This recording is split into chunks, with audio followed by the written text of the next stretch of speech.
Our next port of call is the hierarchical regression. Yeah, the hierarchical regression is an interesting tool as it analyzes data according to hierarchy. Now, to start this, open the research data analysis menu.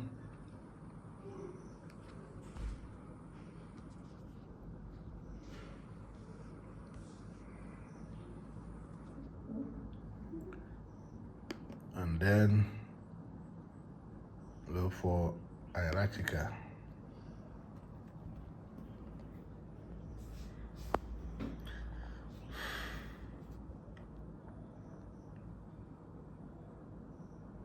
So we still use the same type of form, but this time around, just like in OLS, the time interval variable and variable groups are disabled or deactivated. So we still use sumters for that. So we have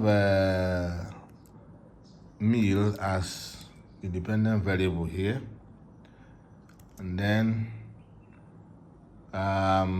independent variable in this case we have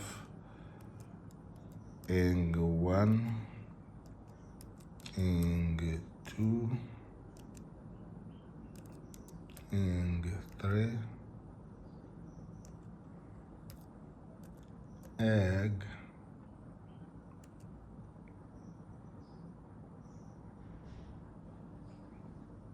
sal, and oil.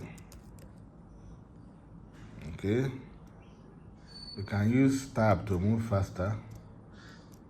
Good. So now the name is sumters. That's the name I saved this file with.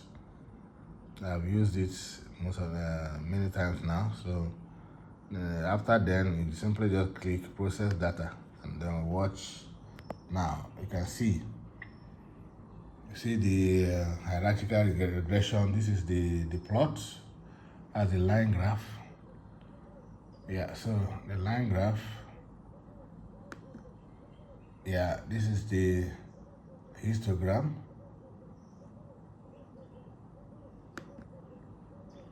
Now this is the scatter plot.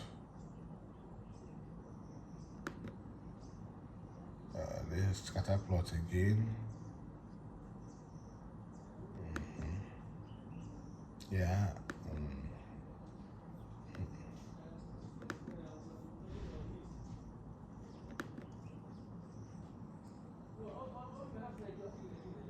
So the scatter plot is the plot that compares the dependent variable with each of the independent variable.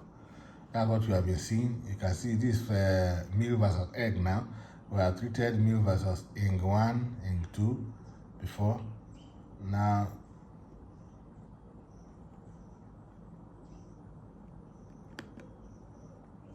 this is meal versus sal now.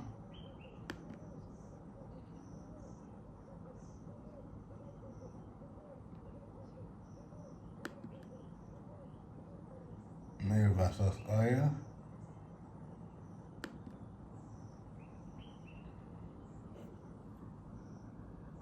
Okay, I think that is all the plots now. So now let's look at the results on the screen. Now this is the result. Result is showing the descriptive statistics first.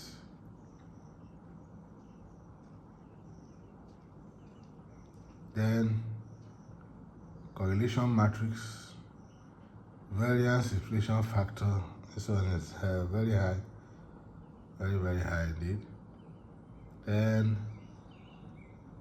we now look at the R squared, just as R squared, AIC, BIC, and so on and so forth. Model use OLS, dependent variable with meal. Method is least squares. So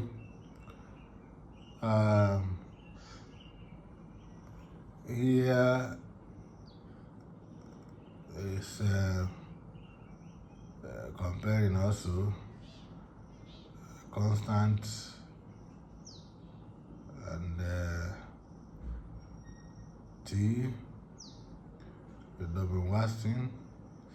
Now this is a hierarchical regression, so each are compared individually, just like that.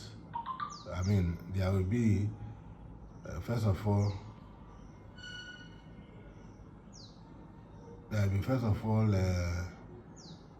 the hierarchies.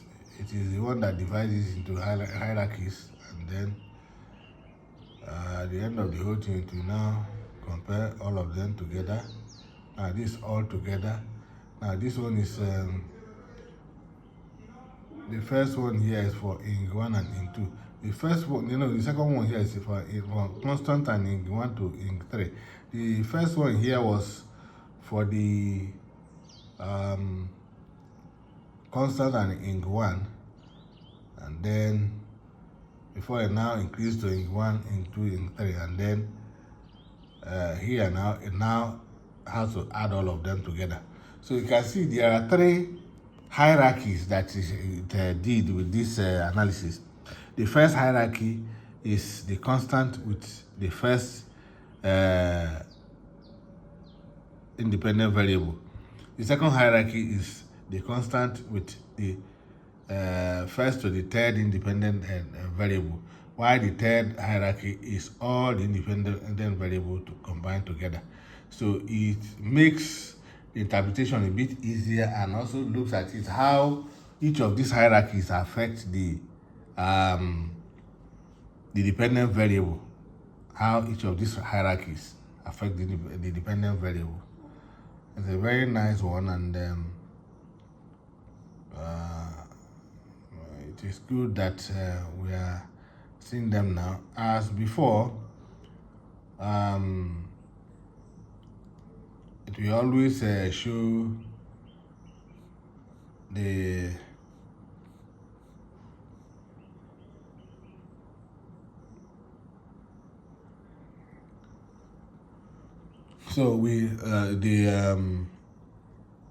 the file, that is the text file where it was saved. Now let us go and look for it. Now let's refresh this and see.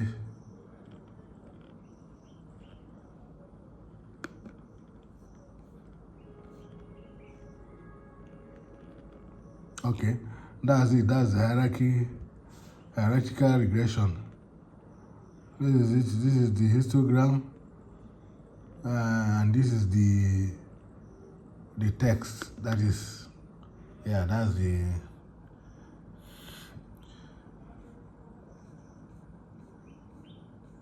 result. The hierarchical regression result.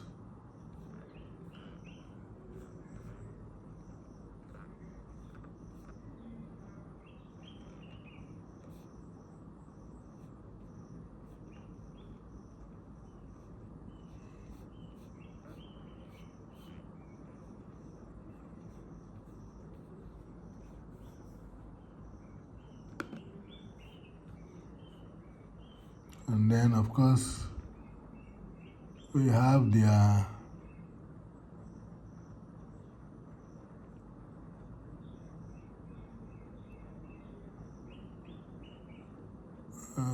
the line graph, which was shown to us before. Which was shown to us before. That's the line graph. And then, of course, we also have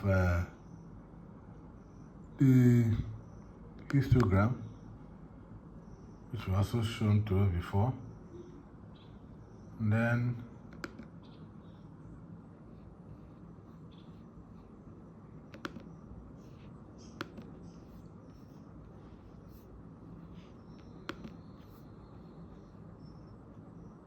and then the scatter plug for angle 1, and so on and so forth. It's alright, so I think this has been justified. But now let's see another one that we can do. Yeah, we'll see, go back to the research this, and then we now do, yeah, generalize method of moments.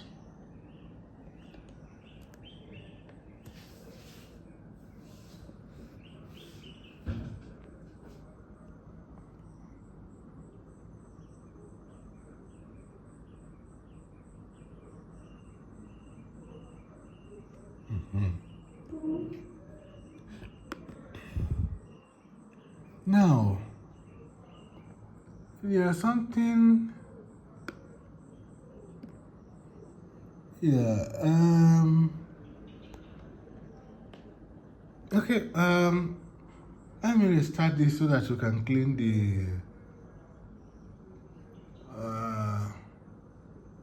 the screen for us to be able to know exactly what we are doing. While that is going on, I want to open the GMM data so that we know exactly what we are doing.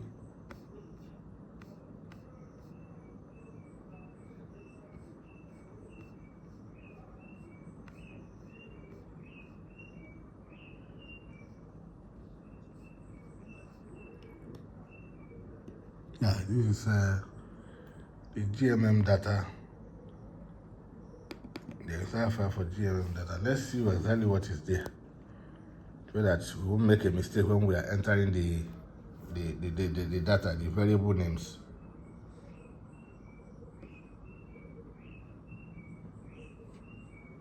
Good. Now this is the GMM data. Okay, what we have there is, well, just simple y as the dependent variable, then x1 to x7 as the independent variables. Then you have a period, group, and so on and so forth. So, yeah, having done that, now we can now go and have this.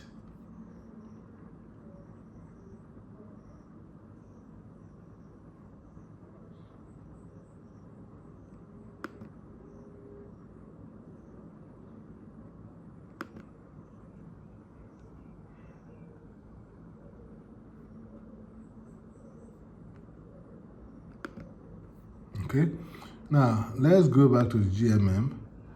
We look at the GMM again and do something about it.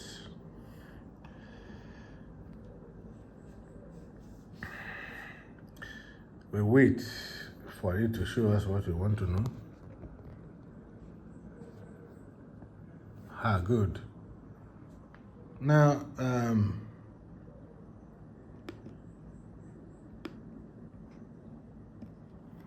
I want you to look at the screen very well. The GMM is not yet like the other one that uses phone. This one uses the direct input from the console. So now, you say enter the number of independent variable, or type C to cancel. Enter the number of independent variable, or type C to cancel. Now, suppose we want to use the 7 independent variables. We just type in 7. And then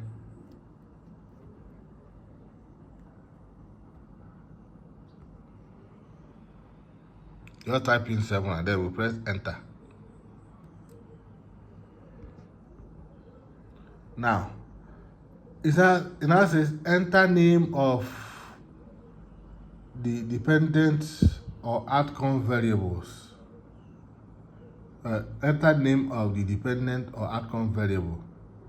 The name of the dependent or outcome variable here is simply just y. That's what we call it.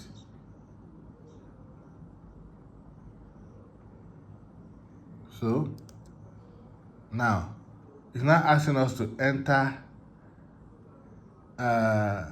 independent or predictor variable names separated by comma.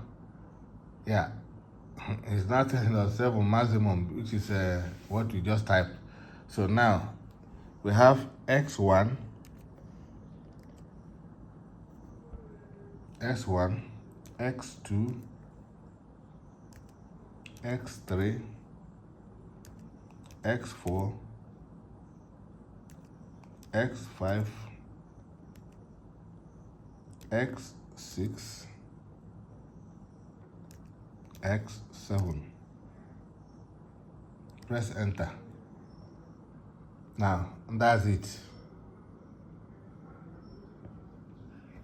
It has finished processing. Now that is because already this has been saved as GMM. You know, when we open the Excel file, we were able to find the data that is there. So just like that, then this is where it starts. You can see the question that was asked at the top. First, enter the number of independent variables or type C to cancel, which we type 7. Then enter the name of the dependent or outcome variable, which we type Y, which was actually the the name we gave to it. We could have given it another name, but we decided to just give it Y. It could have been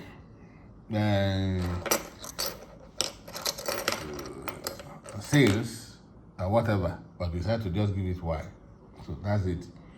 Now, then the third one is enter the independent or predictor variables names separated by comma, 7 maximum. So we decided to use the entire 7 that was there. And now this is where you now have them, the descriptive statistics here. The descriptive statistics. So you can see them. Y, which is the dependent variable, x1 to x7, which are the independent variable, and then that's it. So now let's now look. Okay, then after the distributed statistics, you have the correlation matrix, which is also there like that, and then after then you have IVGM and estimate summary. IVGM estimate summary. So now the dependent variable, as we know, is Y. Then the estimator is IVGM, and then number of observation is 40, and then all the other ones just the normal routine. Then adjusted R squared. R squared here is 0.07.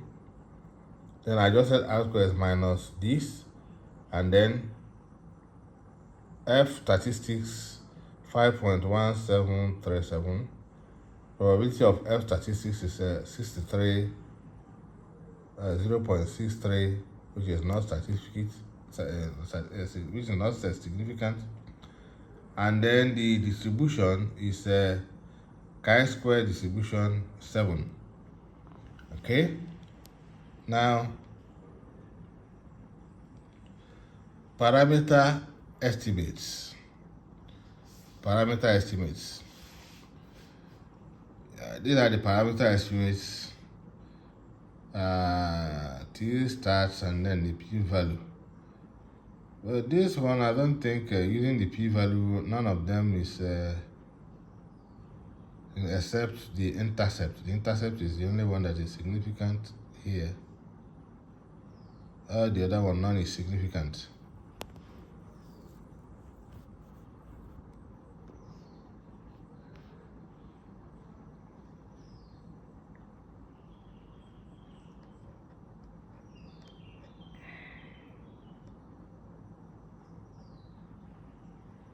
Yeah, though there are some warning here, but they are not filter warning. Yeah, so now having done that, I think our something is done. GMM is done. Remember why we use GMM is if we don't want to do a pre-estimation test, we use GMM. GMM will cover everything that we need to. So that is that. But it's not really a very good practice. But we do it. So that's it. So as it is now, it's still telling us that, our result is saved to C value stats GMM test.txt.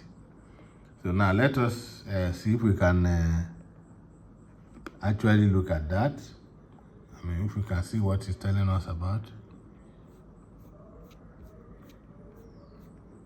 Okay. Yeah, GMM. Yeah, so actually there was a plot of the GMM. There was a plot, but let us look at this thing first. That's what we are considering first.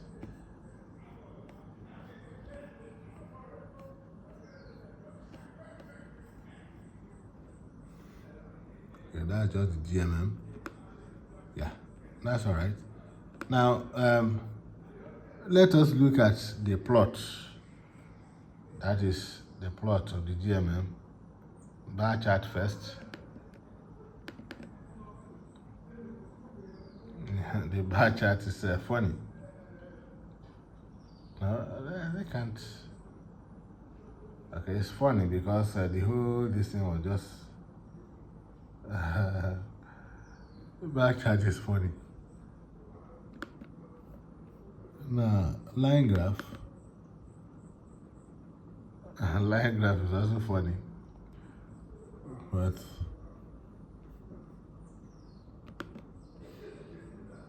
box plots. Well, box plot seems to be the one that is meaningful, that gives a meaningful view, a meaningful image. Yeah. So that is that, and that's about the GMM. The GMM. Okay, I think this have kind of given some good information on how to go about this.